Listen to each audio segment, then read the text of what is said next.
Elon Musk says his rocket firm SpaceX will continue funding its Starlink internet service in Ukraine, a day after he said it could no longer do so. The hell with it. Even though Starlink is still losing money, other companies are getting billions of taxpayer dollars. We'll just keep funding Ukraine government for free, he tweeted. Starlink has been vital for Ukraine's military and people to stay online. Ukraine says it helped to reboot key infrastructure after Russian attacks.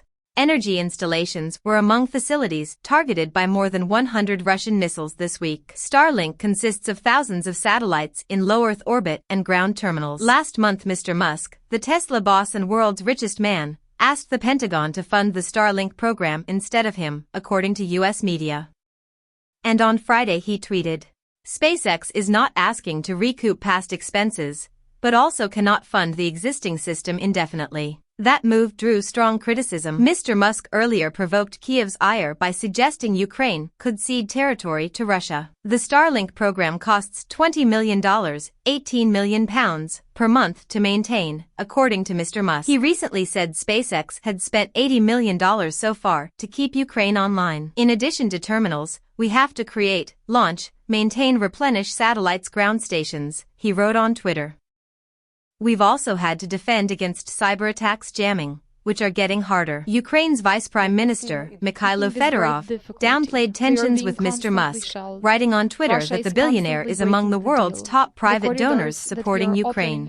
Starlink is an essential element of our critical infrastructure, he wrote. Earlier this month, Mr. Musk tweeted out a proposal that Ukraine accept Russia's annexation of Crimea and allow referendums in Ukrainian regions invaded by Moscow. The Kremlin responded positively to the overture, but Ukraine's outgoing ambassador to Germany, Andriy Melnik, posted a tweet telling Mr. Musk to go away, using a swear word, responding on Friday to a post referring to the ambassador's remark. Mr. Musk said, "We're just following his recommendation." Moscow recently declared for more Ukrainian regions to be part of Russia, following so-called referendums denounced as fraudulent by Kiev and its Western allies. Russia does not fully control any of the 4 regions.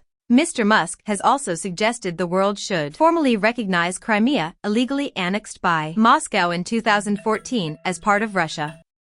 This week, Mr. Musk denied that he spoke to Russian President Vladimir Putin before releasing his Twitter poll. "I have spoken to Putin only once, and that was about 18 months ago. The subject matter was space," he tweeted. That statement came after a think tank researcher claimed Mr. Musk had personally told him about the alleged conversation.